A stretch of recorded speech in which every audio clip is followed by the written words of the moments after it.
Okay.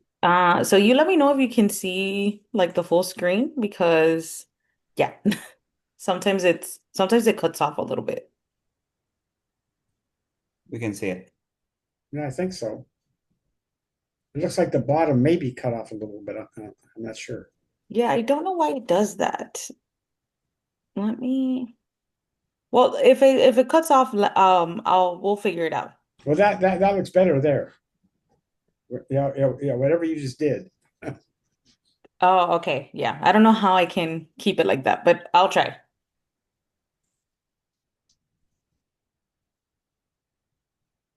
All right. Shall we? Yep. Let it rip. All right. Good afternoon, everyone. I hope you're all doing well. I am Camilo Mejia. I'm with Catalyst Miami. I'll be your facilitator along with my partner, John, today. John Murphy. Wanna say hello, John? Oh yeah. I didn't know you're in introducing me. Yes, my name's John Murphy. I'm co-presenting today, um, and I was a co-presenter number one, so I'm back. Yeah. Wonderful. So we'll go to the learning objectives. Then we'll get intros, from everyone. But yeah, today we're going to look into participatory democracy and understanding participatory budgeting in the context of participatory democracy.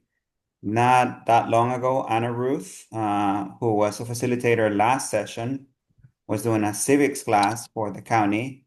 That's also part of participatory democracy. So anything that we do that allows day-to-day people, regular citizens, residents of a county or city or a community to partake in the decision-making process that impacts their lives, that is participatory democracy, as opposed to representative democracy, where we trust the people that we elect to act in our best interests. We want to go a little bit higher than that. And well, that is the objective for today's session. John, do you want to add anything?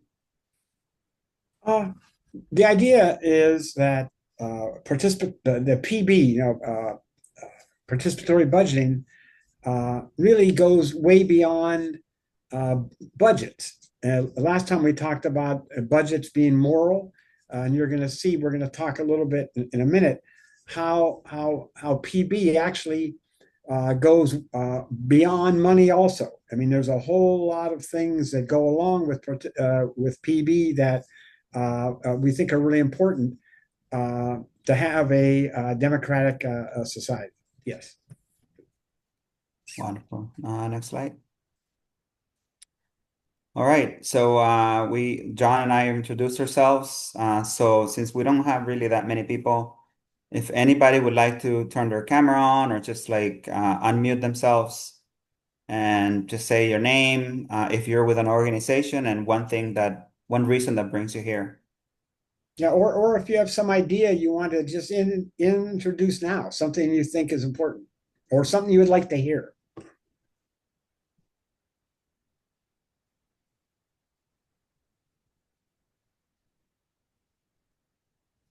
All right. I can jump in. My name is Virginia.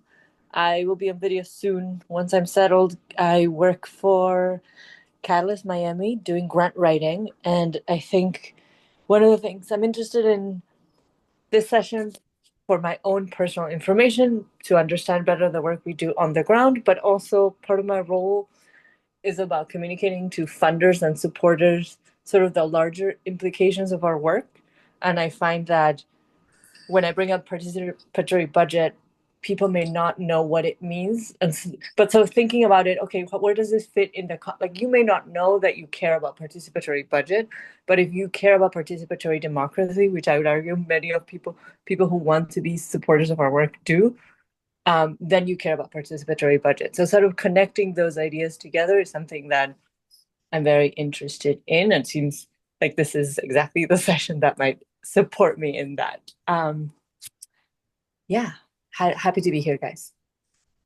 Thank you, Virginia. Would anybody else like to share who you are, if you're with an organization, what brings you here, or anything else, like John said? I can go next. Go Oh, ahead. sorry. Yeah, go ahead, Maddie. Let's go to Maddie and then Natalie.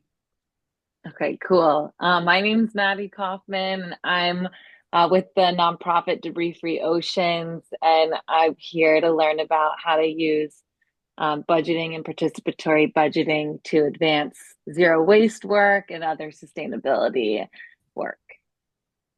Wonderful. Natalie? Yes. Hi, everyone. My name is Natalie Matias.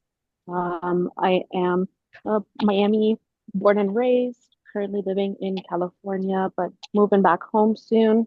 And because I work as a project manager for an environmental education nonprofit, when I bring my skills back home, it's very important for me to tap into things that I didn't know about when I was growing up in Miami. So, trying to figure out just networking, getting connected, learning about processes. Yes, as I mentioned, that I am not familiar with. Thank you. Okay. Sounds good. Bernice, do you want to share? Sure. I'm Bernice. I am not organization and I'm not originally from Miami, but since moving here, I've become like more involved. And I'm just always wondering why things function in the way they do and how to make them function better. So here to try to figure that out. Thank you. Anyone else would like to share? We have Allison, Mercedes, Anna Ruth. Nope. I can go, Camilo. Go for it. So, let me just turn off the volume here. Okay. Hi everyone. My name is Anna Ruth, and I am the Policy and Advocacy Manager with Catalyst Miami. Um, why am I here? Well, I facilitated one session last week, but I had no idea what participatory budgeting was, and when Camilo told me a little bit more about it and how much power it could bring to us, I really got intrigued by it, and I'm excited to be here and to share this knowledge with everyone else. Wonderful. Thank you, Anna Ruth. Anyone else? Name, if you're with an organization, what brings you here, anything else you'd like to share?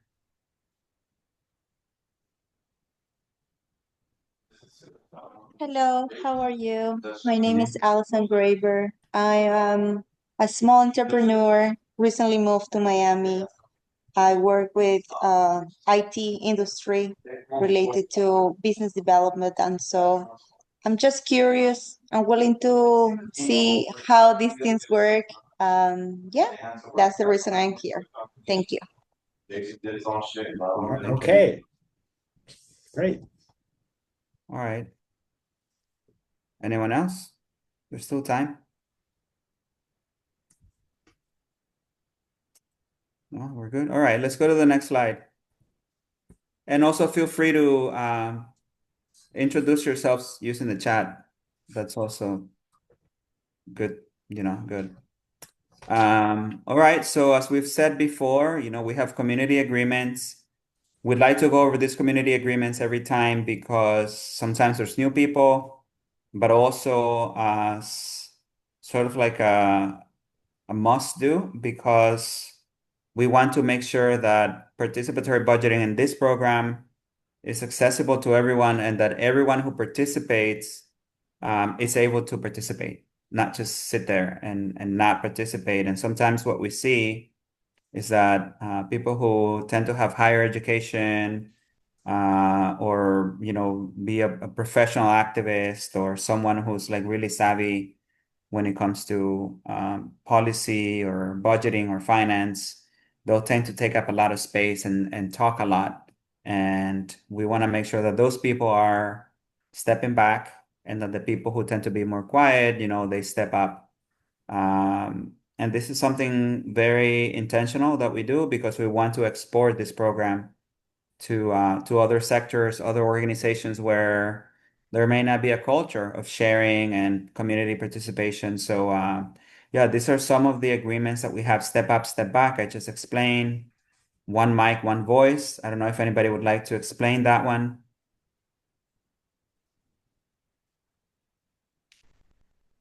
well, that basically just means, let the person who's speaking speak, and then, raise your hand, wait for your turn, don't interrupt people, respect all opinions. We're going to have differences of opinion.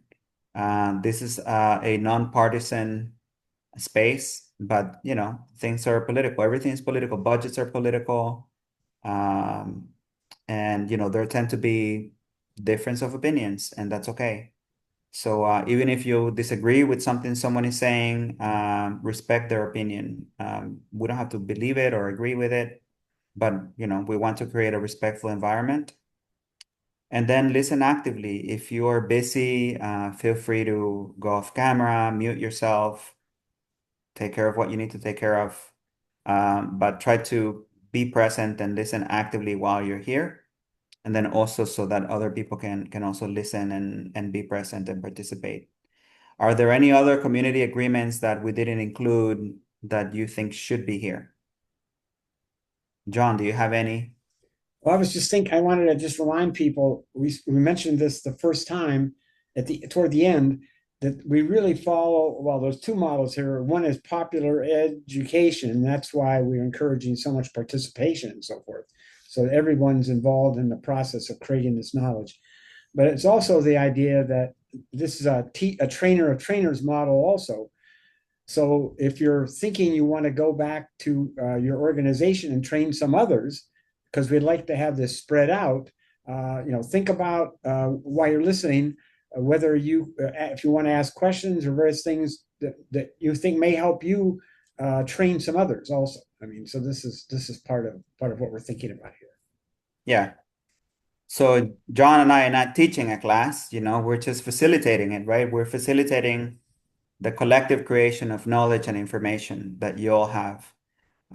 Today, I went to Miami-Dade College, Wolfson campus, to basically facilitate a workshop on participatory budgeting to a group of students. And the students were not college students, they were high school students. They were part of a program, I think it's called the FIN program or something like that. And at first, they didn't really care that much about the budget or participatory budgeting. And then we started talking about what it means and the impact that it can have in people's lives. And some of them took the bus to school and back. So if there's cuts to transit, there's fewer buses, fewer routes, fewer schedule, fewer hours in the schedule, they'll be impacted. There are some who rely on assistance, to keep their lights on during extreme heat months. Light heat was cut, it's going to be cut at the county, so that's going to have an impact in their lives. These programs that they have, like the FIN program and other programs, make it so that a high school student can go to college for the first 2 years and get an associate's degree completely for free. And one of the benefits that they have is gap funding. And gap funding basically pays for things that scholarships don't pay for, like books, supplies, textbooks, things like that. That's gone. So what's going to happen when people don't have money to afford that? Right. And so by hearing what everyone had to say in the classroom, we learn about things that we could definitely advocate for come September, when we go to the hearings. But we're only able to get that information if people feel comfortable participating. Right. And so as we, develop this course, and this is part of the development, right, is the first run, and we export it to other organizations and sectors, it could be local government, churches, or faith-based organizations or educational groups. We want to help them create this type of space where they can also encourage participation, but don't want to talk too much. Does anybody have any other community agreements that they'd like to suggest, or any questions or comments so far? I guess one from a recent experience that I had facilitating a group is encouraging people to ask questions if they don't understand something, or, just want to understand something more clearly, or even if someone feels some type of way, like if they don't like what someone has said, it's important to come from a place of trying to understand them rather than just be like, no, that is wrong. So I guess that's twofold, but the most important one is ask questions if you don't understand. Absolutely. Yeah, that's exactly right. And it's hard when you're coordinating. You guys should think that we're not going to be really, we're not very critical. I mean, we're gonna listen, and so forth. So you should feel comfortable. Yeah. All right, I guess we can go to the next slide. Okay, John, I believe this is you. So it's obvious, that this session is really devoted to participation. There's going to be a lot of discussion here about what participation is. And so I came across this quote, and I thought this would be interesting to sort of start it. And so we see, for people to be able to exercise their political agency, they first need to recognize themselves as active members of their communities rather than see themselves simply as beneficiaries or clients. I mean, in a sense, the whole idea here is, how do we transform this budgeting process from one where people participate, many at best, in just a passive way, and transform this into something more active. I mean, to give you just one example, this past Saturday, there was the mayor had I'm going to call it a virtual town hall, where and we're going to talk about this a little more when we get into the traditional budget process versus this participatory one. But this whole process was, I just brought up this idea. I said, the weak link in this whole budgeting process is the whole idea of participation. How do we get more people to be able to get access to the budget, to be able to sort of visualize what this is, to be able to understand a lot of the issues, because there's arcane language and everything else, and it's volumes and volumes. How do we do this? Well, the answer wasn't really very, very satisfactory. It seems like what they're thinking of is they pick some maybe high profile sort of places where they will run a workshop or something. But I always bring up this question: well, how do you really get into neighborhoods? How do you really get into the grassroots of where people are, and get them interested in this process, or just get them interested in participating in their communities more in general? This is really difficult to transform people from sort of being passively involved in the process to feel that their involvement is really worthwhile, and that they'll actually get something from it, that it's actually going to bring about a change in their lives. I mean, so when we saw this quote, we thought we would begin the discussion with this idea, of moving people from sort of passivity into more of an active participation. Absolutely. Like the young student that was at the workshop earlier today. She says that she waits 30 minutes for the bus to get to school. But if they cut transit and they lower the frequency, or they cut her bus route, then she's gonna have to go farther and wait longer, maybe an hour, maybe 2 hours. That right there could mean that 40% of her active time goes into waiting. So she can accept that and just be a beneficiary of whatever transit services she gets, or she can be an active participant and go to the county and say, hey, I rely on this bus. I need to get to school at this time. I get up at this time. And, by you cutting this, now I have to walk 10 blocks and wait for this bus that runs less frequently. And so she can actually make a change. She can have an impact simply by sharing her personal story and choosing not to just be a quiet beneficiary, but an active participant in the decision making. Can anyone think of other examples of being an active participant as opposed to a beneficiary?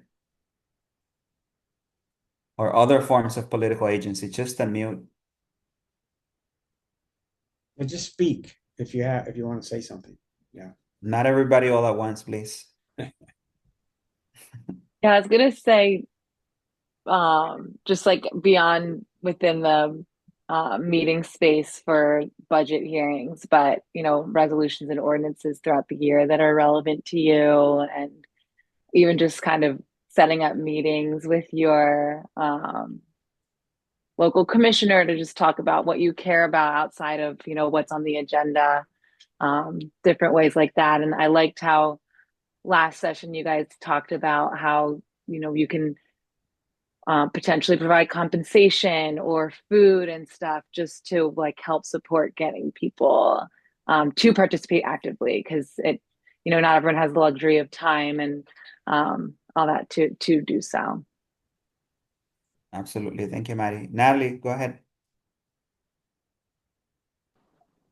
Well, something that comes to mind is that, something that I realized that I wanted to see more of in Miami was more composting services for residents rather than asking people to compost in their backyards. And I reached out actually to the department in the county of Miami that is in charge of coordinating composting and is developing the current, I'm forgetting exactly what it even was, but they're developing a large master plan that has to do with composting. And so I see now that while it is valuable that I reached out to the department that's, actively coordinating this effort, something that I can do to have other people / the county hear my voice is literally bring this up at a budgeting one of the next budgeting meetings or spaces that you all mentioned in the first class of these that I participated in. And so actually going to a budgeting meeting and expressing how I would like composting, not just how I want composting, but how like they actually need to put money toward it, could be even more impactful than just reaching out to the department directly to share that I did want composting to be a thing in the county. Don't know if I hope that made sense. Yeah. Natalie, if you have a pencil, do you have a pencil right now? If you write something down? Yes. There's an organization called Urban Greenworks. And they have a website. And the guy over there does a lot of this composting. This is his thing. And he's really into sort of a community-based strategy here. He's on 54th, I believe. I'll send you an email with all the stuff, the guy's name and all this. But Urban Greenworks, and great. Yeah, check out that website because honestly, he'll tell you all about it. The guy that's working there, and he'll tell you about how the county hasn't been very responsive and all this, and he's devoted years over there to try to create this garden space. And composting is a large part of it. Yeah. I won't hijack the meeting with my composting thoughts, but sure. No, definitely we need to have a county-wide composting program that doesn't make folks do it in their backyard. People like my mom think that that's gross. I too kind of think that it's gross. So I think the county should just have a large composting program. Anyway, sorry about that. Yeah, just check out this for right now and see what you think. All right. Maybe we can go to the next slide. Well, there was just a couple more things, just a few things. Sure. In terms of this this act of participation, think about what PB can do in addition to simply maybe getting some money. And money is important, but remember we're saying that budgeting goes beyond that. So in a sense, PB can help increase community capacity. And that is, people learn a lot of skills through this training and participating and so forth, which makes them think that they can always, they can do something. So this capacity building is a big part of this. There's also a sense of social justice that can come from PB because people begin to see their neighbors, they begin to relate more, they begin to maybe defend one another, support one another. So this is another facet of this active participation. And the last thing, well, there's more, but I just want to give you an idea. This goes beyond this, simply getting money.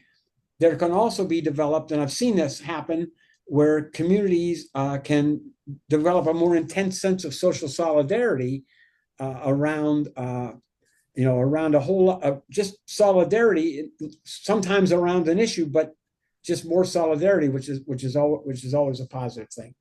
So I'm done now. Go ahead. No worries. And then also, Mercedes says another example is by joining working groups around topics and drafting legislative changes. And then Bernice said, Fertile, Earthworm Farm, and others have tried contacting Commissioner Higgins about the composting ordinance. It's in the works and there's quite a bit of drama. Do you want to say more about that, Bernice? Um, I think it's just Commissioner Higgins was saying that most small scale compost, like they're all like illegal at the moment, the way that the ordinance is written, and she was trying to write it out in a way that would allow municipal composting, but it would actually put the small compost. It was just the misalignment of what the commissioners say they're trying to do, and then the reality of what it would do, and then not being able to actually get in contact with the commissioner's offices. Um, I'm part of this whole participatory kind of like actually I think it's like I'm in so many WhatsApp groups where I'm just kind of like following things that are going on and tap in and tap out as like I have capacity, but definitely I'm like following the composting drama in one of the composting chats. And like that's been part of what's in there. Wonderful. Yeah, that's definitely a part of not being a passive spectator or beneficiary, right? Is, setting the record right, correcting politicians when they lie or when they say something that's inaccurate, or when they don't understand the human impact of a policy. Being an active participant means that we show them that impact. But okay, so traditional budget process. I'm sure you've heard that there are town halls going on in Miami-Dade County. There are meetings organized in collaboration with the mayor by different groups. I think Saturday there was one by, well, we were a part of it, but also League of Women Voters and Miami Homes for All. And then there are going to be various town halls. What happens at these town halls is that people are given a report by the Office of Management and the Budget. It's a snapshot, basically, of where most of the money is going, what programs are being funded, what programs are not being funded. It's actually not very comprehensive. It leaves a lot out, doesn't get into the reasons or like the thought process behind decision making. It's not very clear when it comes to how much money is going where. Right now, we don't really know how much money is going into LIHEAP, for instance. We know there's like 12 million left that runs through May of next year. But there's not really a whole lot of clarity or transparency in this process. And then also, if you have ever opened up the budget, it's a very scary document, very intimidating. There's hundreds of pages, there's lots of figures and numbers. Information is really, really, really hard to find. So it appears to be beyond the reach of ordinary citizens, right? And so it's not necessarily just that there's no access or because they can say, yeah, the budget is there, it's public, anyone can see it. There's town halls, people have an opportunity to comment.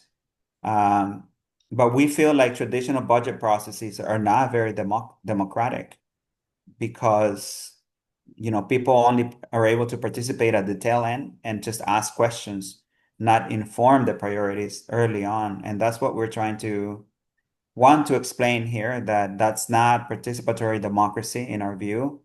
That's not participatory budgeting in our view. And what we want to do is we want to learn what participatory democracy looks like in the context of a county budget.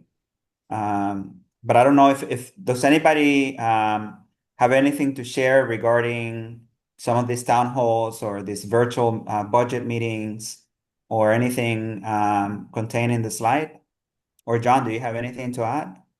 Well, I'd like everyone to sort of think about when we talked about the budget calendar and think about the throughout that budget calendar, how many times are available for community input? most of those items, most of those opportunities early on are all internal discussions, and the external discussions, like Camilo says, they're toward the end of the process. This week and next week, I mean, Anna Ruth, I think if you could, if there's a link you could put up to the Office of OMB, I think they're up there now. There's going to be 6 of these town hall meetings, like in the next 2 weeks, in different locales in different areas. And if you can check that out, you can see what one of these one of these are like. But the one I went to on Saturday was overwhelmingly I couldn't see the list of people where they were all from, but it looked to me it was another real opportunity for sort of internal discussion, and not much opportunity for real input. There were actually a couple people raised that issue about this need for input. I mean, again, we get back to this idea of what about real grassroots input? How do we get that? Because I know the mayor thinks she's getting input because she says this, but I'd like to know, where is it coming from? Because if you're in one of these communities in any significant way, you don't see these people there. So where's this coming from? And we're like Camilo says, we're really talking about, we're really concerned with getting people from the grassroots, everyday people, really involved in this process. Well, that's it. John, yes, I shared the link in the chat. Oh, I'll share it too as well in the recap email we sent. Good. But they can if you click the link, it'll take you to where all of them are listed, and you can register, but you don't have to register. So it's up to you. I'm sure if you register, you'll get like some type of I think updated material, or they might send some stuff out after the meetings. Yeah. I just put the dates and times and the addresses in the chat. And just to be clear, we're not saying don't go to these town halls, right? No, We're not saying don't go to these meetings. Definitely go. We're not saying it's a bad thing. We're not enemies of the county. We're not enemies of the mayor. We want a better process, right? We want a process that's more democratic, that's more participatory. And, it takes really all of us to make that happen. If the mayor and the Office of the Management and the Budget, they organize these town halls and people go there and ask questions and then they go home and they don't say anything, then how are they going to know that people feel disenfranchised? How are they going to know that they should make the process more transparent and democratic and that people should have a say in what goes into the budget? Right now, what we're seeing in Miami-Dade County is almost a mirror image of what we're seeing at the national level, right? Where we're seeing a record investment of $1 trillion going into the defense industry, the military industrial complex, alongside cuts to pretty much everything that supports life, from food assistance to healthcare to disaster relief and prevention, EPA, environmental protection. Everything's being cut while we're putting a lot more money into the military and federal agencies that patrol people for the simple fact of not having regular immigration status. And in the county, we're seeing something similar, a record investment of $1 billion going into the sheriff department.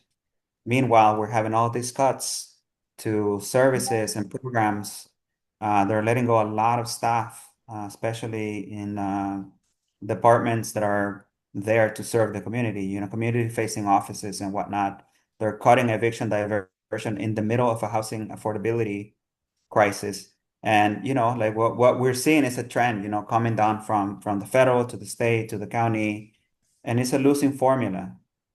But if we don't say that, if we don't go speak to the mayor and the county commissioners and make a strong case that we need more participation, that we need more community input, so that we can divest from that militarized budget, for $1 billion going into police, and put some into climate, environmental resilience, after school programs, job creations, and things like that, then how are we going to make anything happen, you know?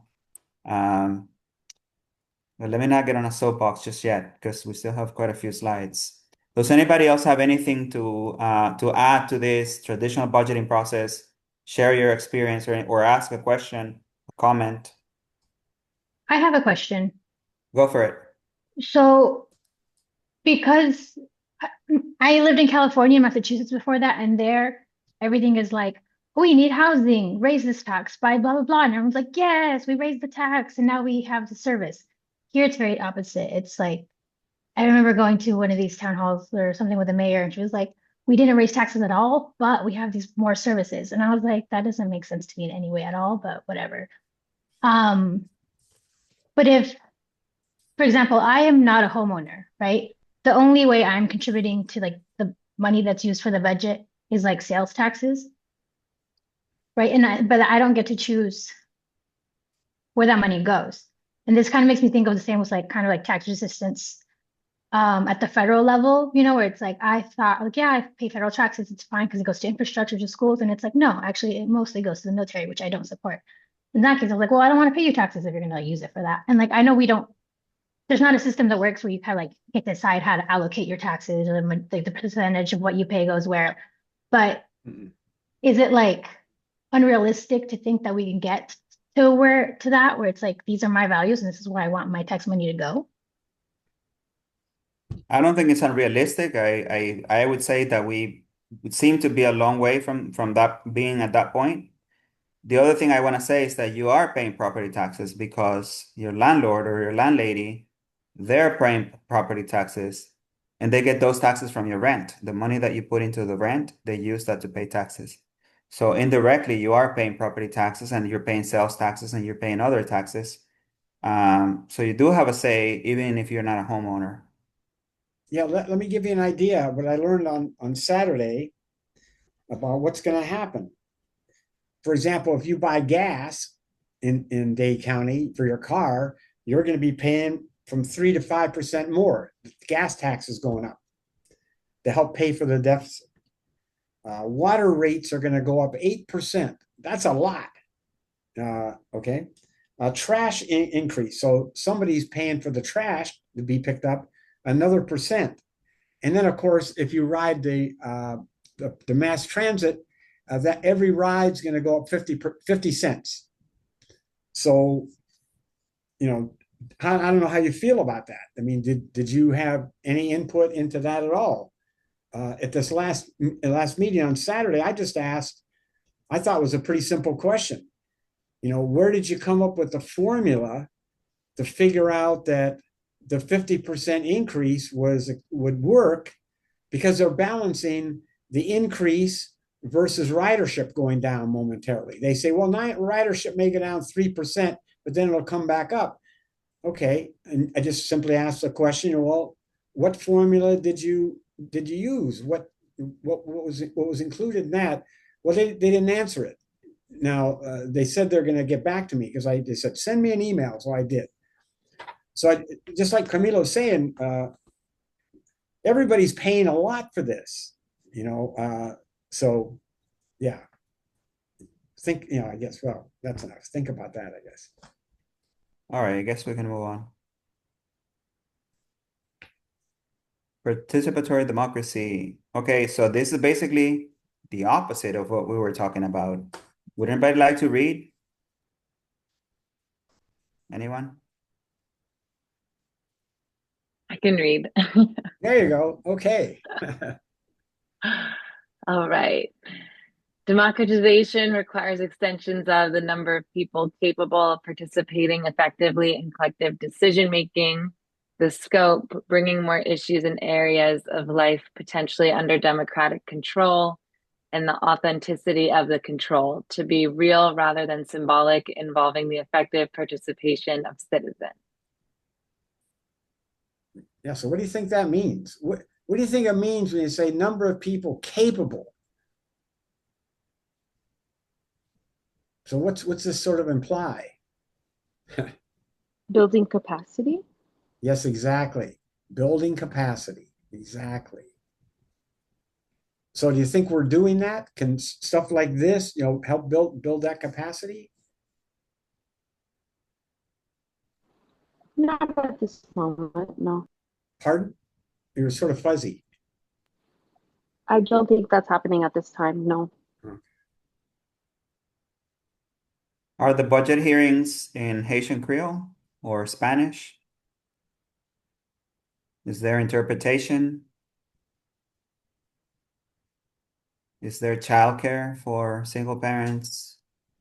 Is there food for people who just get off work? It's Can kind of people crazy. participate? It's like What? literally the city of Miami, and there nothing is in Spanish. It's like actually there's like no words to describe how absurd and like just ridiculous it is. Totally. So Yeah. there could be simultaneous interpretation. There could be the budget could be in Spanish and Haitian Creole.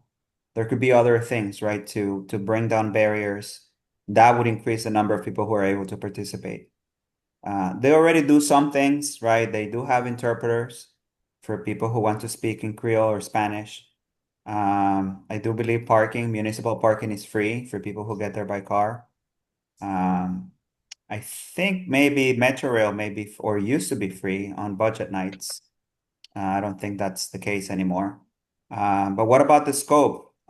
Bringing in more issues and areas of life potentially under democratic control. Did anybody here say that they agree with $1 billion going into the sheriff's office? Raise your hand. No? Did anybody here say that we should cut assistance to people who can't keep the AC running during extreme hot months? No?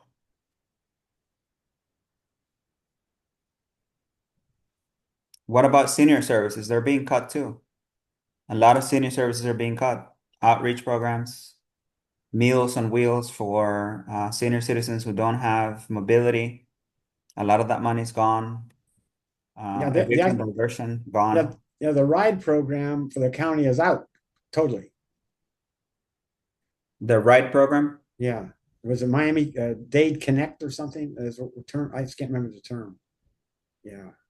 That's gone. So The what do eviction you, diversion, they're cutting $1 million from it. At one point, we said we needed 3 million. It was 2 million. Now it's going to be 1 million. They're cutting 1 million in the middle of a housing crisis. Did anybody here participate in that decision making? Did anybody say, I think we should cut $1 million off of the eviction diversion program? ERAP is unfunded. That's a rental assistance to people who are falling behind, working people. No, that's being cut. so what do you think would happen if I don't know where you guys go to church, but say you went to church and brought in this idea that we need to have a discussion of budget. How would that work? I mean, because churches are really important.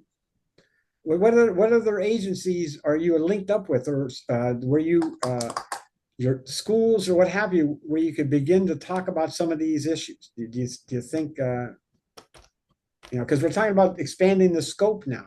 How do we reach out? How do we get this information into places where people are meeting?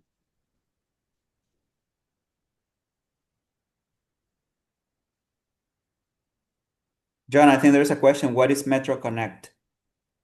Yeah, Metro Connect, that's it. Metro Connect is the ride program. That's just gone. Metro Connect. Oh, okay, right, I see. Oh yeah, I know somebody who used to be a driver for that. All right, authenticity of the control. To be real rather than symbolic, involving the effective participation of citizens. Does it feel like going to some of these budget town halls is symbolic, or can there be real change? Can people say, you know what? We don't think you should cut this. Let's vote on it. Let's look at alternatives. Does that happen? Budget town halls, does anything change? Do they say, what do you think about cutting money from here or putting money in this pot from that pot? Yeah, I was gonna say, like, I'm personally like looking at my calendar. There's just all these different budget related things after hours. And it's like, I speak English, I have a car. This like is kind of part of my job. And like, I'm overwhelmed. So like, I couldn't imagine someone that doesn't have any of those, things supporting them. And yeah, just having that be in the back of the mind, like, is this really like, what's this really gonna do? Um, but I do kind of appreciate that, it is important to at least start kind of getting our opinions out there so that we can more meaningfully engage in the future and have it already be on their radar that this is what we want. Hopefully. Totally. Oh yeah. I mean, you can't get down. I mean, you always got to, even if you may feel you're not having an impact, you always got to try to keep moving forward, of course. But how do we get people to think more, move away from a sort of a simple sort of an individualistic outlook to a much more of a sort of a collective outlook? I mean, this is part of this also, this participation. How do we do that? I mean, I know it's tough to think about because I beat my head against the wall all the time. I mean, how do we do this? You know, because Yeah, this Mercedes says that you can affect real change, but you need to bring a lot of people. yeah, And yeah, that goes back to the design, right? Like it's hard for working people to get to the county on a weeknight, and even if they don't speak the language, they have children, there's, there are a lot of barriers, to getting a lot of people there. Why couldn't people gather at their local public library and participate from there with interpretation near their homes? So they can get dinner and then walk across the street or something like that. right. What are some innovative ways that we can increase those numbers so that we can affect that change? Mercedes, do you have any ideas?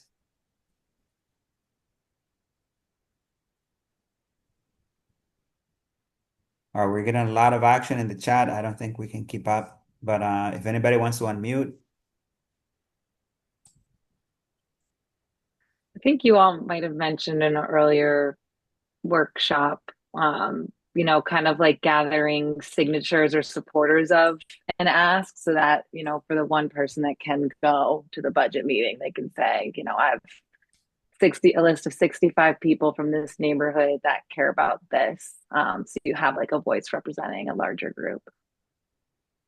Absolutely. Yeah, that, and they can also send emails, they can write letters.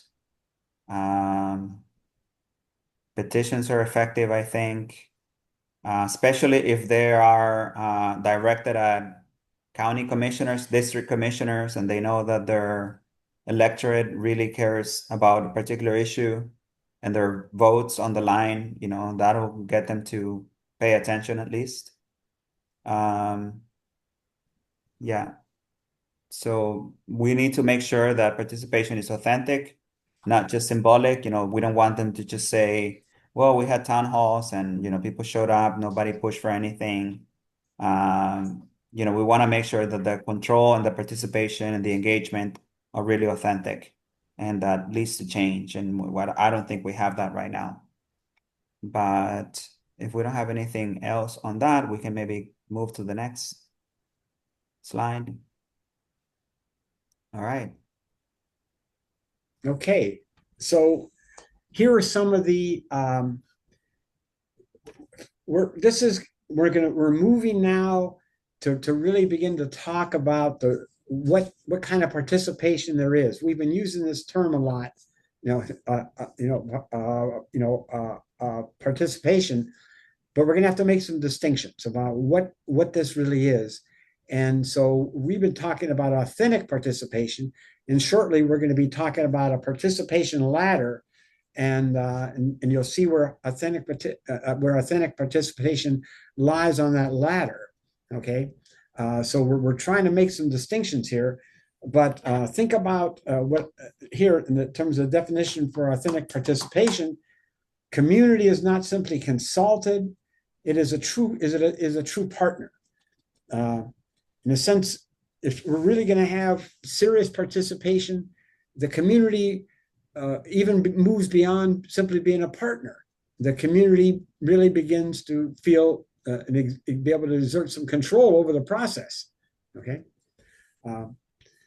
The second thing is recognize that the way people participate determines how society works. And what we're going to show you shortly here is something that was developed to allow communities to sort of assess themselves in terms of where they lie in this process of participation.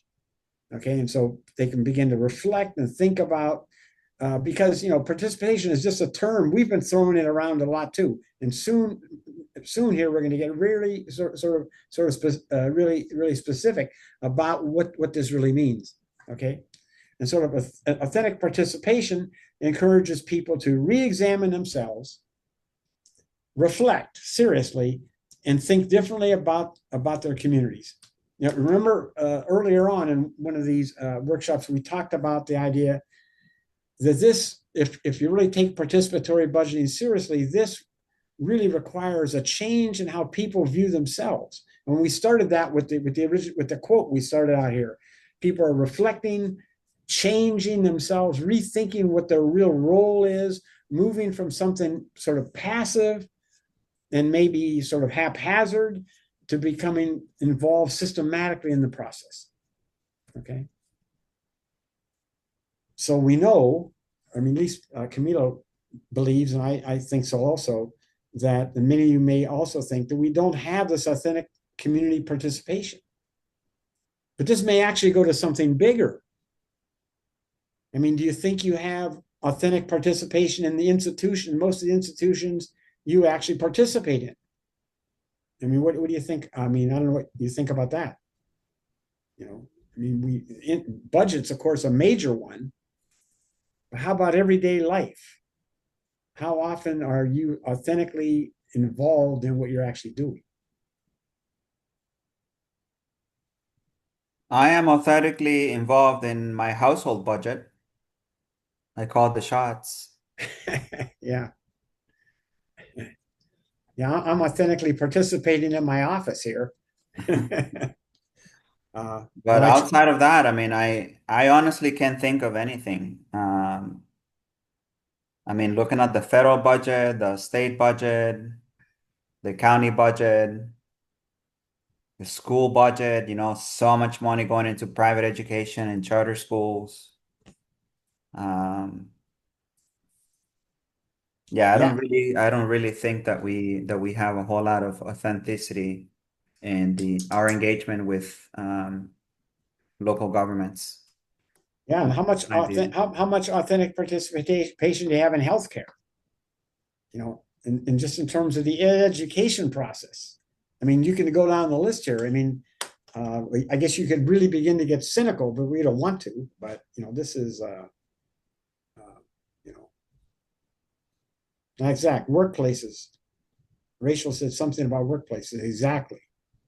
How much authentic participation do you have in your workplace?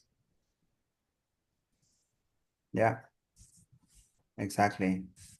So what's the story behind this? Let's go to the next slide and find out. Authentic community participation. Okay, so what we're going to talk about here is the ladder of participation. And this is what I was alluding to earlier when I said we're going to talk about various degrees of participation and what that means, to get you to think maybe a little more directly, sort of pointedly, about what you mean by participation. So to do that, we're going to introduce something by Arnson, and you'll see the name in the next slide. That's called the ladder of participation. Okay. And for people to really understand, to see the significance of this, we thought we needed to supply a little bit of background information. So that's what I'm going to do here for a few minutes. Okay.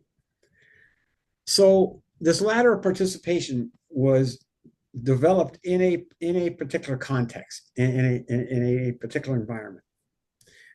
Many of you maybe work in social service and so forth, and maybe you've never heard of some of the things that I'm going to talk about here, which is okay, because that's what we're here to try to build sort of capacities.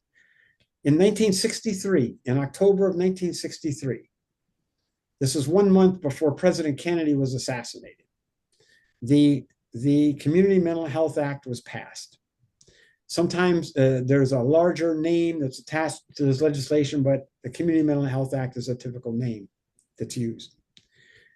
In the next 2 years, other acts were passed that established community health centers.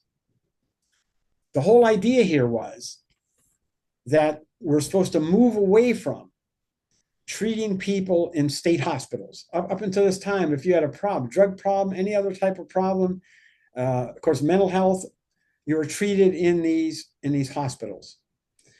The research leading up to these hospitals illustrated that for most people, they were never going to come out of those hospitals. People developed what was called institutional neuroses, which meant that they were going to adapt to those hospitals, and they were going to just stay there for the rest of their lives. So what this act meant was that there was supposed to be widespread what's called deinstitutionalization. In other words, these hospitals were supposed to be cleared out, except for the people that were dangerous to themselves and others. So when I was working during this period, I was working in Cleveland, Ohio, and what that meant, there were state hospitals there that about 90% of the people were supposed to be removed from those hospitals. There was a lot of research that went into this up to that point that illustrated that most people could be treated outside of those hospitals. The phrase that was used was that people were supposed to be treated in the least restrictive environment. And what that really meant was the community. There was a really famous phrase that went along with this. It was called, as you can see in the next point, maximum feasible participation. Okay. And so what this meant is that typically people were supposed to be treated outside of these hospitals. There were supposed to be about 850 community mental health centers that were developed, and people were supposed to be treated on this outpatient outside of these hospitals, and they were supposed to be able to participate in everything from needs assessments, regular needs assessments, to their own treatment plans, and on and on. I mean, the whole idea is that the type of activities that were going on were too concentrated in the hands of professionals, and there were supposed to be community people giving guidance to these organizations. What that meant was, and I'm not going to go on and on. What that meant is that, for example, the board of directors of these organizations were supposed to be community people. It meant if you were offering services, that the people who were offering the services were supposed to be like the people they were serving. Okay, I mean, there were all kinds of changes to try to bring the grassroots into this. Physicians, for instance, if they were part of your organization, they were not supposed to be dominating the process any longer. There was supposed to be input from a whole bunch of other people, maybe social workers, family members. A whole bunch of people were supposed to be part of this process now. So what this meant was that the question of the nature of participation became vital. That's why this Aronson, which is going to come up next, why she was put to work coming up with a way to sort of categorize, to think about participation, so that people would really begin to distinguish what was real participation and what wasn't. You know, what would have to happen for real participation to go on. So that's just some of the context. Is there anybody wants to ask a question about this? I have a question, John. Yeah. So a lot of this came out of the movements of the time, right? Like there was a lot of anti-war. That's right. Yeah. Energy. There was like a movement for social justice, racial equity, gender equity, a war on poverty. Were you a hippie? You were a hippie back then? Well, I wasn't a hippie because I didn't wear long pants. I didn't wear bell bottoms, any of that. But I was a student activist. I mean, so You're a student activist. Yeah. And what was that like? The student activist scene at the campuses and like out in society. What was that like? Because this didn't happen just by chance, right? Like there were a lot of people involved in making these demands and then saying, you know what, all these changes that we're demanding, we need to be there. We need to be designing the change. You know, we need to be making decisions, right? But what was that like? Well, I mean, I know probably no one knows. I mean, I went to Kent State University. And so I Wow. was there when these people were shot. Holy And, shit. and the only reason I wasn't there that day is because I was picked up the night before. Okay. And so I was lucky. And when I got home, I had people in my neighborhood coming to my house and standing in the front yard yelling that they should have killed more kids. And so it was really a crazy time. But I don't know. I decided that I was going to get involved in these things. And so my first job was working with heroin addicts in Cleveland. Wow. So that's where I'm coming from. So I was That's right amazing. So involved. that I was right involved in developing. I'm sort of one generation and a half in terms of this mental health stuff. I wasn't right in the beginning, but I was there right after that. Yeah. I mean, I think that one of the morals of the story is that there has to be a movement of people behind these changes, right? Like it's not going to happen if like 15 or 16 people show up at the county budget hearing, but we need to get this out there. We need to get more communities involved. And, like some of the slides that we presented before, increase the scope, bring down barriers to participation, and yeah, build a real movement behind the change that we want to see. But we've spoken a lot. I'm just wondering if people have anything to add or comments or questions. I think it's fascinating that John was part of that. So if you have questions of him, Christina, go ahead. No, I think we need to start creating advertise what needs to be done by linking the state of how things are now and inviting people, asking them questions about if they're happy with the way things are. And if they're not, then the way to go about it is to get involved and advertises and keep repeating it until more people get to know about it. And that's how I think it's one way to create consciousness to get a real movement about this whole situation. Absolutely. I think this is part of that, but this is only a small part, right? Like we have Yes, other tools, and this could also be a start for a lot of people who are not involved with their communities, to get out there and invite people to take the training, watch the videos, join yes, Divest Invest, like Maddie said, like write letters to their commissioners. Um, there's a lot of stuff, but I guess the main point is that people do have to get involved, and yes. we have to play a role also in involving people and letting them know what the impact is going to be, right? In their daily lives and the lives of the people that they love. But So, anybody else? yeah, any other questions? I mean, I usually like to talk about what went on in my life, but if you want to know anything about that, I'll answer your question.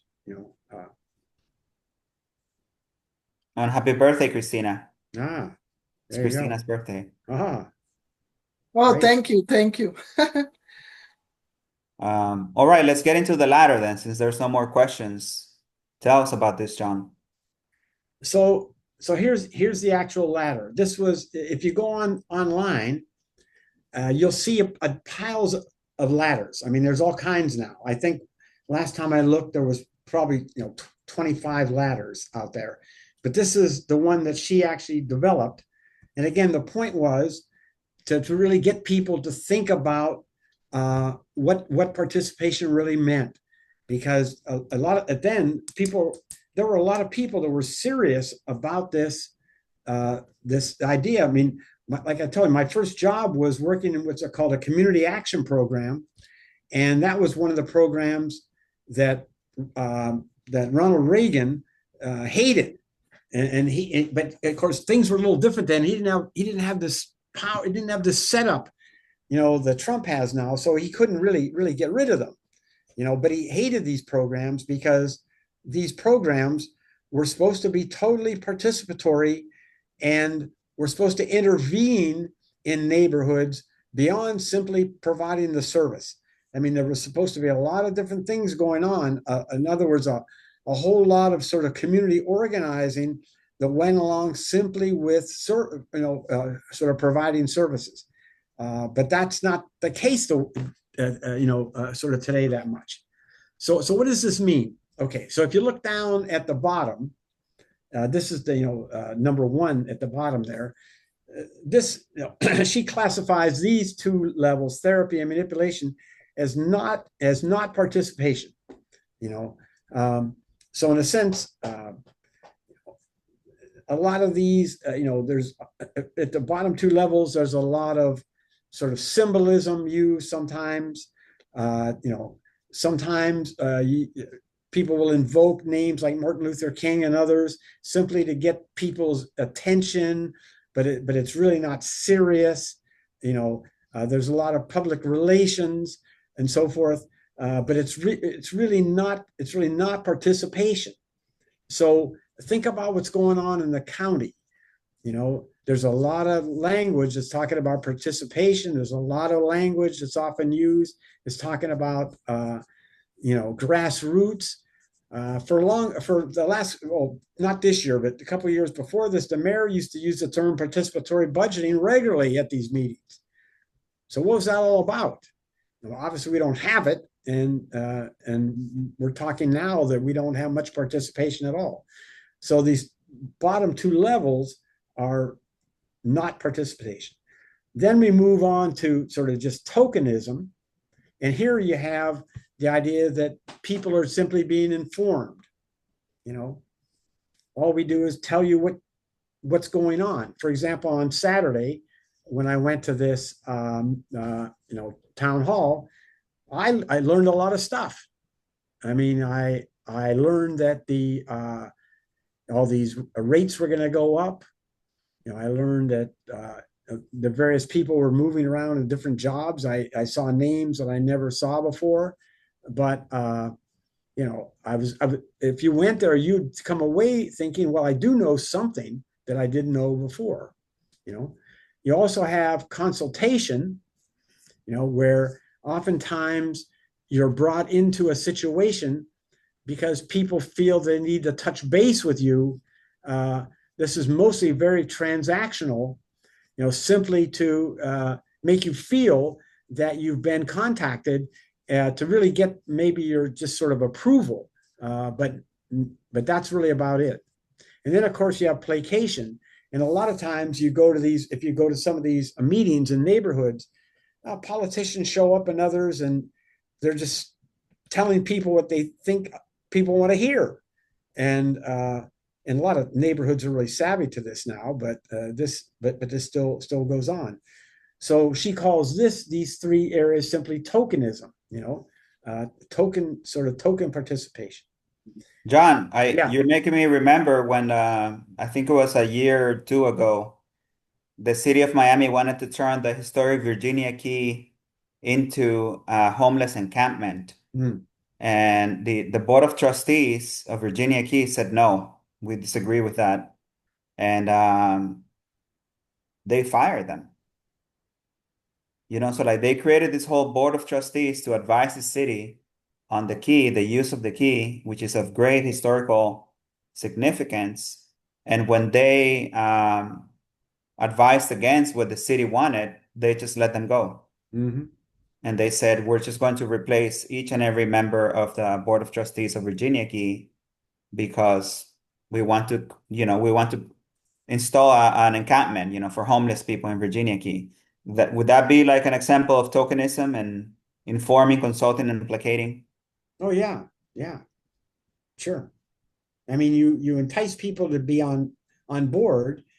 You tell them they're going to have some important role. And then when they exercise their authority or their role, then all of a sudden they could easily be ignored. I mean, that would be one thing. But in that case you described, they're told to hit the road, to leave, so that, of course, yeah.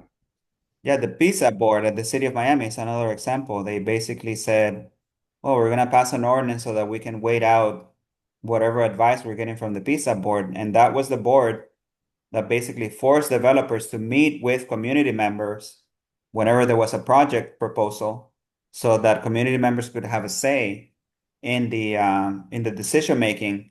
And if the developers didn't meet with community, then the PISA would not give the authorization, would not give the green light to the city. And then the city would have to wait until there was a meeting between the developers and the community. And if that didn't happen, then there was no project. And so they changed the ordinance so that that only took 6 months. So if the developer didn't want to meet with the community, 6 months later, the project could go on, even without the community participation or against the community's wish. But that could also be another example. I know, Christina, you have a hand up. Go ahead. Yeah, so to the example that you said about the city firing the same group that they formed because they advised them against what they wanted to do, how do you fix that? How do you go about changing that? Policy and advocacy work, I think it's one example. Oh, by the way, Rachel said PSAB stands for Planning Zoning Advisory Board. Thank you, Rachel. But yeah, I mean, I think doing what we're doing right now, identifying whether, a particular form of engagement and participation is just tokenism and meaningless participation, symbolic, and then calling our elected leaders out on it is one way, but maybe other people have other ideas. Yeah, just to just today I was talking to somebody over in West Liberty City, where I've been working for a couple of years, and there's this issue related to the Martin Luther King area there. There's developers coming there, and there have been 2 town meetings, and the people there feel that this is all a show, that people are showing up, and there's just a show. And people are really ticked off about it. Now, I don't know exactly what's going to happen yet in terms of what these people have in mind to get these people, these planners that are coming there to sort of listen. So this is happening right as going on. But how do you change it?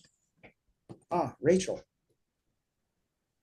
Going off of the Board of Trustees for Virginia Key, in that example, Christina, like what ended up happening was, I mean, it was reported on certainly in the news that they had, removed everyone from the board. And I don't know that really caused enough public outcry to like fundamentally change the way that board works or give it any more power. They probably just replaced the people and moved on.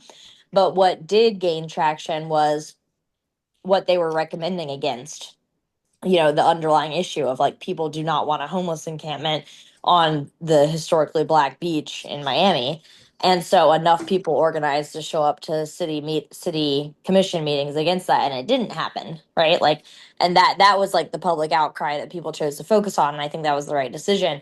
Did probably what those board of trustees members took away from that was like it's not worth it to be on these kinds of boards anymore. And I think there's a lot of people who I've talked to have sat on like county advisory committees and stuff like that. And this one was in the city, but same thing, that have basically said it's a waste of your time, don't do it. So like, how do we fundamentally restructure these boards to give them more power? Like the powers are granted in the charter, in the underlying documents of our municipalities. So like what kinds of powers and authorities. So we're talking about like a full restructuring, right? I mean, it's a long-term vision to reach this level of participation that we actually want. But of course, but it doesn't mean that like nothing happened as a result, right? Like people organized and kept their horrible idea of the homeless encampment from happening. But that's just like, one fight of many. Thank you for pointing that out, Rachel. 100% right. And so with that said, let's go to citizen power, John. What does that mean? So this was, of course, you can see the highest level on this, but the lowest level of that is partnership. Now partnership, I mean, is really the thing of it is partnership really community control? Well, you can see according to the hierarchy here, it's not. A lot of times partnership isn't full partnership. A lot of times partnership is one sort of directional, or people are silent partners. Simply being a partner. And this has become a term people use a lot, and I sort of cringe oftentimes when I hear it, that we're advocating for partnership. According to this Arnstein, we're really pushing for more than that. A partnership may be a way to start, but is that where we really want to end up? Well, according to Arnstein, it's not. Then, of course, you have delegated power. And this is a situation where, for example, some authority can, delegate power to certain people to be able to do certain things, certain groups. But that's like getting the imprimatur for somebody. Somebody comes along and say, I'm giving you this power to do this and you this power to do that. And when that type of relationship exists, they can also, take that away. Is that really authentic participation when you have to wait for people to, I guess, recognize that you should be included? And now we're going to recognize you and maybe give you some limited authority to say this or that. Of course, the highest level here is, which I think we're advocating for, is the idea of citizen control. Is it really unrealistic? I mean, I don't use that term a lot. It's not, because that's unrealistic. I don't know what's realistic or not. We just keep working for things, trying to work through issues we run into with the aim gradually of getting people to feel that they not simply feel, but truly participate in a way where they walk away from this thinking, I have some control over my life. Because what we're really talking about here is people having control over the key institutions that they have to live in every day. And this includes, of course, the budget, but like some other people raised here earlier, it also includes your workplace, it includes your church, it includes their healthcare system, it includes all these things. I mean, how do we create an environment where we're going to move beyond these lower levels, and people will sort of expect more control. I mean, this is, and honestly, it may sound like crazy, but if somebody, you understand, if somebody told me in 1968 that we'd be where we are right now, I would have never believed them, because there were a whole lot of people who were pushing for changes on every day. And like Camila was saying, there was a whole mass of people. There were people on every corner with different ideas and pushing for this and pushing for that and doing it. I'm not saying we weren't divided, because Vietnam divided this country incredibly, okay? But there was still this pushing. Now you ask me what happened, I don't have a good explanation. I want to know the truth, but it happened. So here we are. So it happened. Yep. So I hear that there's a lot of stuff now that happened because of citizens taking control, like for instance, the Black Panthers. Yeah. They took it upon themselves, to deal with childhood hunger, right? And they created, kitchens and programs, to feed the children before they went to school. And, they created clinics where people didn't have access to healthcare, food programs, education programs, after school programs, and a lot of stuff that the government later on implemented, perhaps to take power away from them and maybe take the credit, like Head Start and free and reduced school lunches, school-based community clinics and things like that, all started because of the example that, people, regular people, day-to-day people, were creating to meet the needs of their communities. And that led to this amazing change where citizens had the control. We don't really see a whole lot of that happening these days. I mean, I think that we do have some examples in Miami-Dade County. We have some really amazing mutual aid programs. We have community kitchens and things like that. We even have community clinics. But when it comes to government or institutional resources and power, I don't think that there's a whole lot out there. Unless I'm wrong, if anybody has an idea or an example that they like to share, I'd love to hear that. I mean, imagine this. I mean, I was working with heroin addicts, but as part of this program, because it was a community action program, we actually went after slum landlords. And so we were going after these people, and And there was, and like I thought you were going to, there was, I mean, while this was going on, there was a backlash being developed, and maybe some of this we're seeing nowadays is a backlash against some of these movements. It could be. I could see that. But a lot of these programs were supposed to be developing. I mean, it was a lot broader than just simply focus on the service you're delivering. There was a focus on the environment, on the context, on organizing. Yeah. So, but it can happen. But again, I'm just looking back on it. Like I told you, I mean, if how we got here, geez, I don't know right now. Well, I mean, I think the point of doing this is that we want to get to that citizen power stage, right? We don't want to be tokenized. No, We don't want to be informed. We don't want to be gaslit. We want to be active participants in the decision making that has a real impact in our lives and the lives of the people we love. But yeah, I'd like to open it up to participants. Anybody has any idea or comment or question? Love to hear from you. Yeah, what do you think of this ladder? Has it been helpful for you to think about participation? And the historical context behind it? Yeah. Anyone? Not everybody all at once.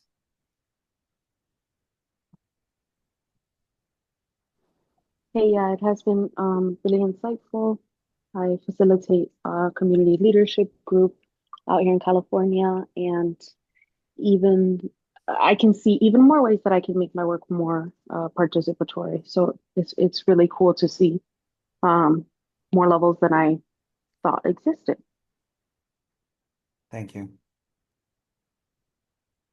Yeah, usually when I present this ladder, yeah, people begin to reflect a little bit on more than what they were thinking about what participation really meant. I mean, this also goes into a distinction between, say, a community-based approach versus a community-situated approach. I mean, a community-based approach really has two principles: that local knowledge matters, and that community control over processes and over activities and programs. Community situated simply means, well, you happen to be in a community, but is the community really participating in those programs? Sort of the development of them. This is just another side of this. I mean, this whole idea of community, sort of community-based, has become another sort of idea that is becoming commonplace. But a good dose of this ladder may help people think of how to make that really participatory. Well, let's look at the next slide to see what that looks like, John.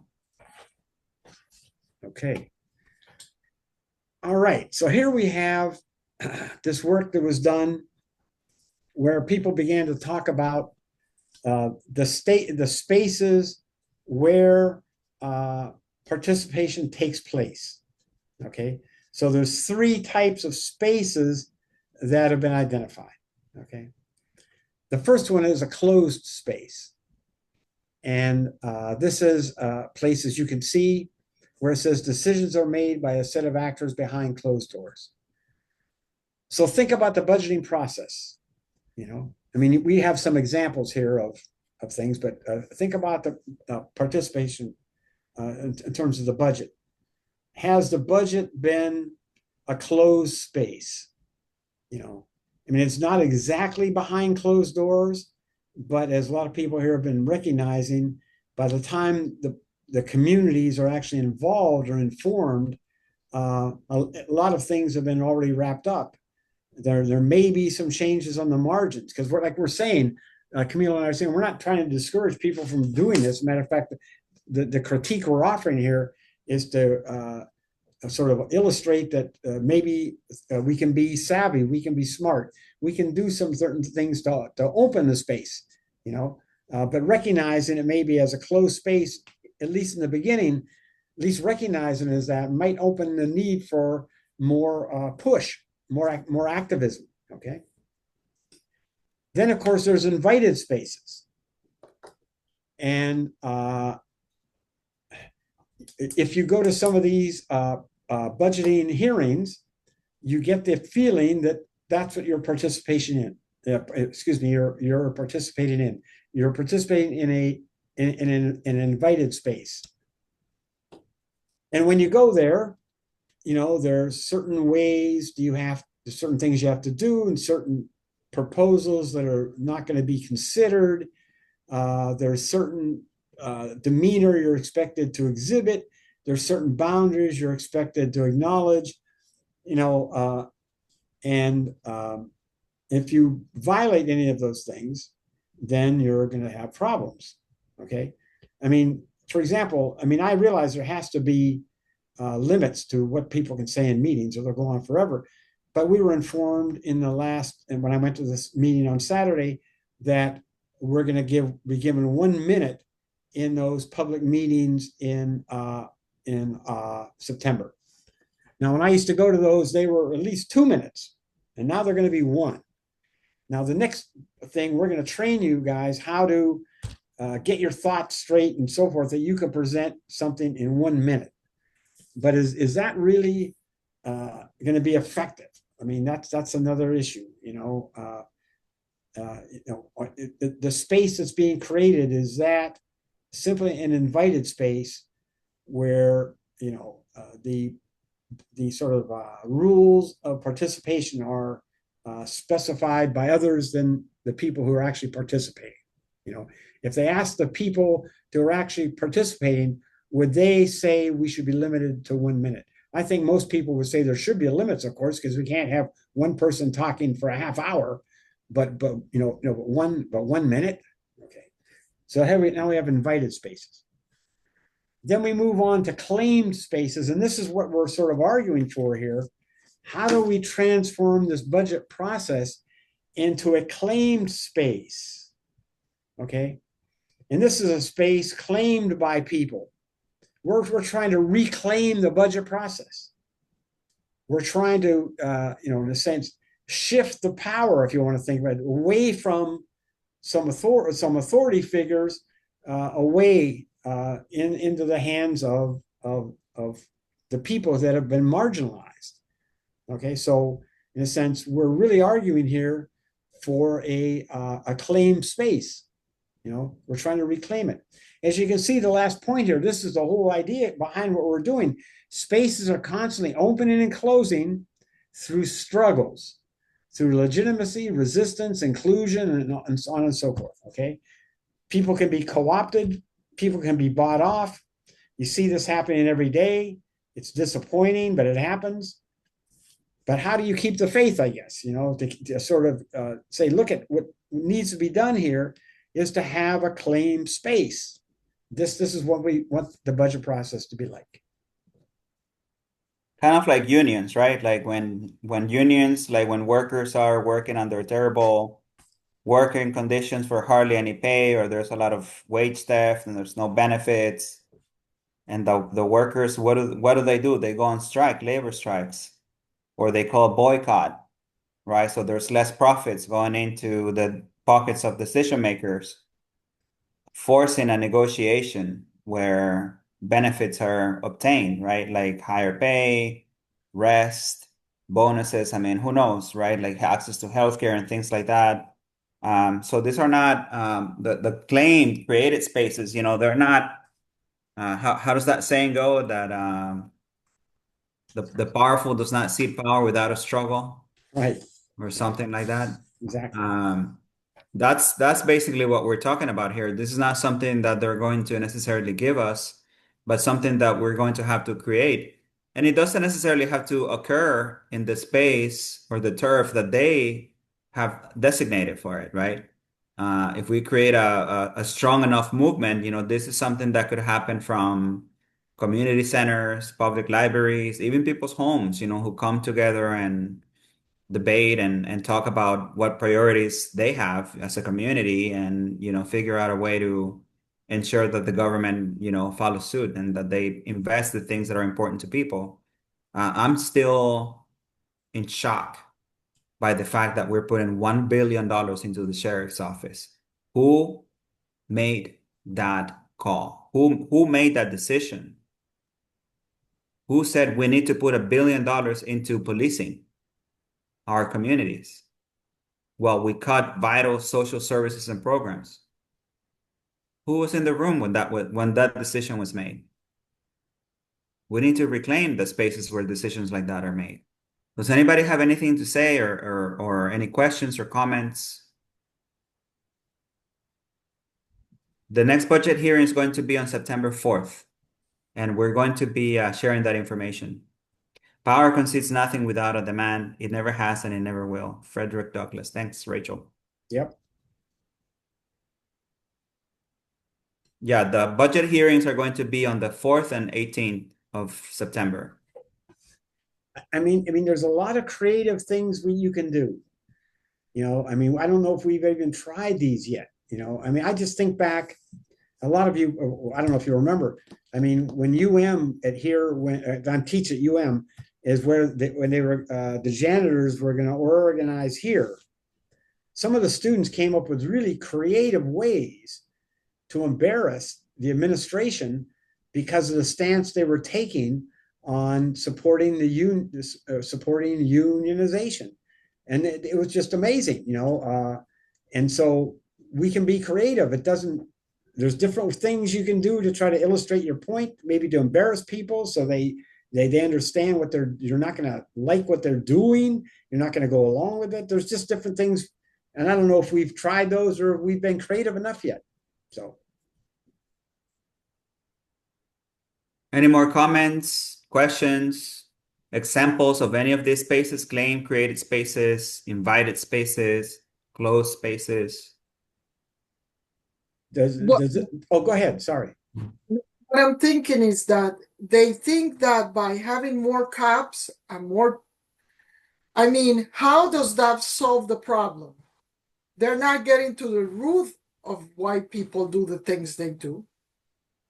And so I think you explained, Camilo, something about the sheriff's office that Miami-Dade County, this is the first time. I don't know if it's the first time that they have a sheriff or something that is controlled by the state more than the local level. Remember when you were talking about this? And I'm just wondering if it's better for them to have a sheriff because they have more control. Yeah, well, it's a constitutional office, right? It's an elected office. So the sheriff was elected by basically people voting. And that brings her out of the jurisdiction of the county mayor and the county commission, except to approve the budget. But once the budget is approved, the sheriff can do whatever she wants with it. She can put money out of one program and put it into another program. She can just take it all to the store and buy a bunch of rifles. She can buy helicopters. She can do whatever she wants. The only power the commission and the mayor have is in approving the budget. Now, there is a lot of intimidation coming from the state and the federal whenever politicians don't do whatever the governor or the president want. In fact, last session, we have a Republican supermajority in the legislature, and they were fighting. There was a lot of internal fighting between the governor and the legislators, the Republican legislators, because they were fighting to see who could please Trump more.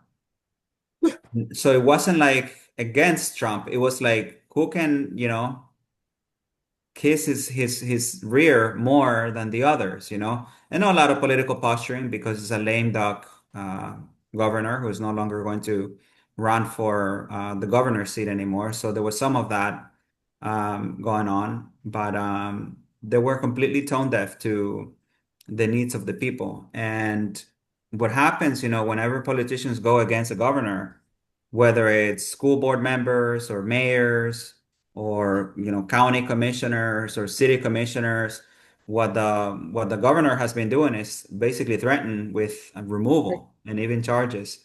And so there is a lot of pressure at the local level, the city level, the county level, to basically do whatever the governor wants. And the governor is basically wanting to do whatever Trump wants. So there's that context also to take into account that, what we're seeing at the local level is also a reflection of what we're seeing at the federal level. And there's a lot of fear at the local level to go against, what's coming from the top. One example of that is with the city of South Miami basically sued because they did not want to abide with 287G. The 287G agreement basically deputizes local police to do the work of ICE and, persecute undocumented immigrants or some documented immigrants as well. Even citizens have been picked up and taken into detention. But there is a lot of intimidation, I would say, coming from the state and the federal governments, so that smaller governments abide by whatever they're telling them. Uh, and so it's not as simple as it was before because of the level of intimidation and then also the power that the governor has. So our sheriff responds to the governor, not the mayor. Exactly. So once the budget is approved, the sheriff can do whatever she wants with her budget.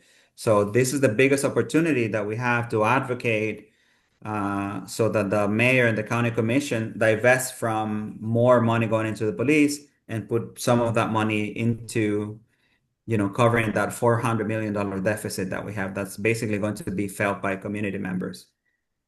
So if I may, again, so to Yeah, make go ahead, sure please. that I'm understanding, kind of our goal is to really reach out to the mayor's office and our local commissioners and just share our thoughts and feelings with them on the budget. Is that what I'm understanding? That is a short-term goal, right? Because we do have the county hearings coming up in September. And so we want people to know how to navigate the budget, understand the power of the budget, and use their voices and a few skills that, we're all going to learn here to do better advocacy. But remember that the goal of tonight's session is participatory democracy, right? And so participatory budgeting is an aspect of that. And we mentioned other examples of that. People talked about meeting with their commissioners, writing letters, signing petitions, doing all sorts of kinds of advocacy, even serving on those boards, that don't have a lot of power to try to affect change from within. But yeah, that would be the immediate goal of this program, is so that people turn out to the county commission, come budget hearing time and, advocate for the things that we need, which don't include $1 billion going into police. But this is Got one of ya, many got tools ya, that we're proposing. Yes. got ya. Okay, so it's like twofold in that, like, you guys have an immediate goal to increase uh what's the word, involvement from the public, and also helping build capacity. Like, you're literally helping build my capacity right now to engage in this. So I can involve myself, and also a second or maybe primary goal for y'all, secondary goal for me is to like involve more people in this work. Is that correct? Yes. Absolutely. Yeah, we're planting a seed here that could grow into something much bigger. The seed is planted, it's growing, y'all. It's growing. Great. Thank you, guys. Thank you. Yeah, just one thing I'll say here. One of my a writer of mine that was I've always liked since I was an undergraduate was a writer named Martin Buber, and he was a Jewish philosopher, and people used to say to him, "We want a revolution," and he'd say, "Do you really want a revolution? Because if you want that, one of the first things you're going to have to change is yourselves." And so, in a sense, we are trying to not only changing these institutions, we're also talking about people reflecting and sort of changing their outlooks, to be more democratic, so if you're interested, Martin Buber, Buber, check him out. Let me ask a question. How did they come up with that number for the chair? Like, how is there a way to figure out, like, how did they come up with that number? Which one? The 12.7 billion? Yeah. The whole budget, you mean? No, for the sheriff's office that you were saying. Like the Well, amount that's going to be going to them. so to answer that question, you must have participated in a meeting that happened in a closed space. Right.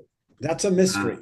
Right now, the only way that you can figure that out is by presenting freedom of information request, because we have no idea. And we heard actually today from a friend who works at the county that they're actually demoting a lot of police officers. They're cutting pay of a lot of police officers as they try to bring in more.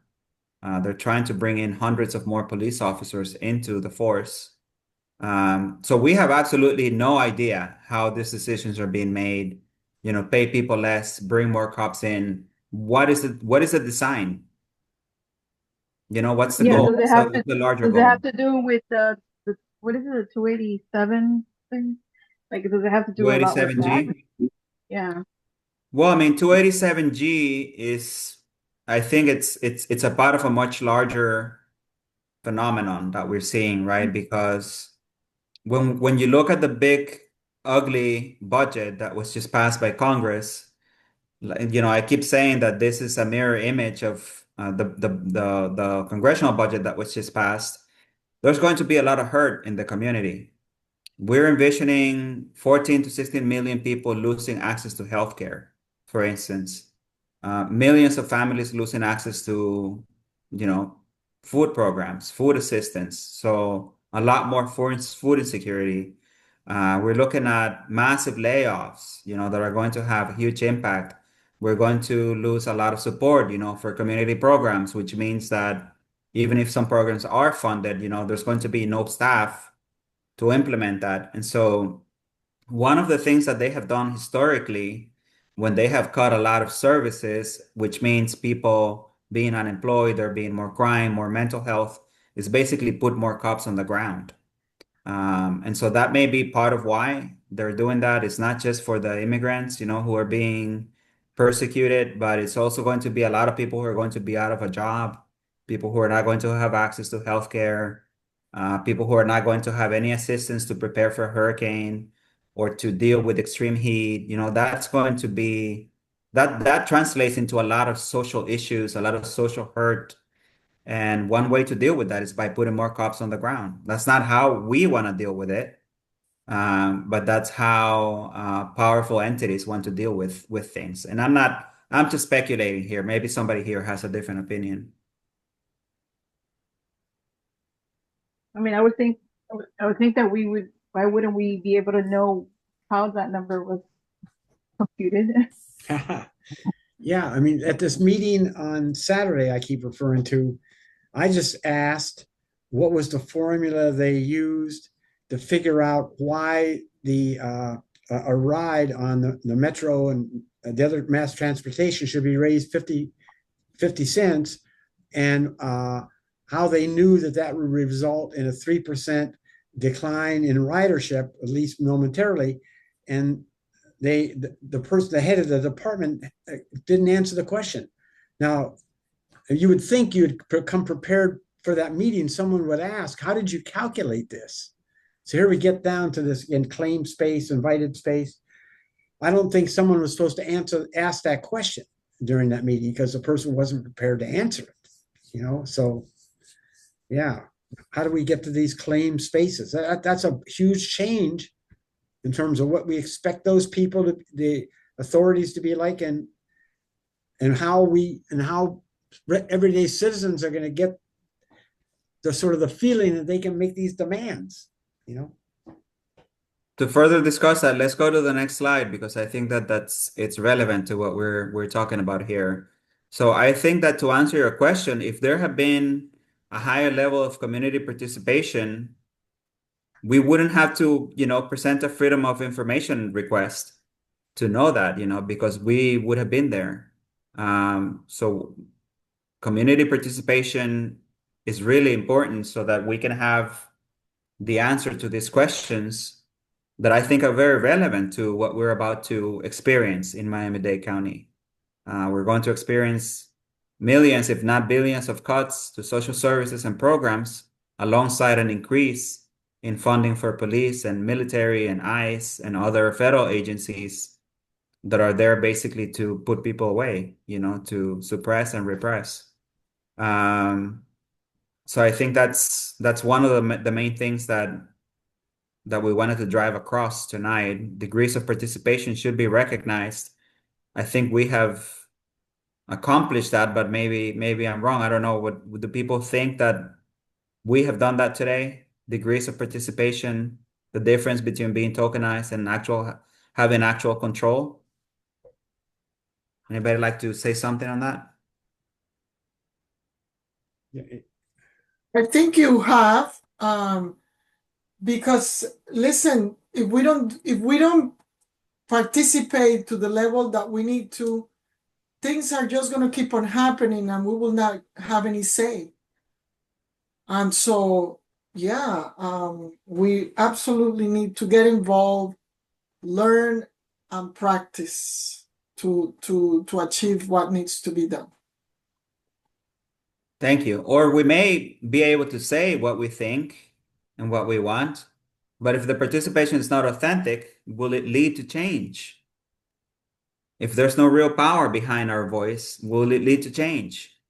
If it's not authentic, if they just want to put a check in the box and say, hey, community participated, Black people participated, LGBTQ people participated, Latinos participated, veterans, etc. But did the participation lead to any real change? Was it authentic? Have we achieved understanding authenticity in terms of community participation and decision making? A space for authentic participation must be created and sustained. If we had a space for authentic participation where people were able to partake in decisions, we wouldn't be asking these questions. Who decided that we should put $1 billion of the money that we all have created and generated, even if we're renters? Who made that call? Those decisions were not made in spaces for authentic participation.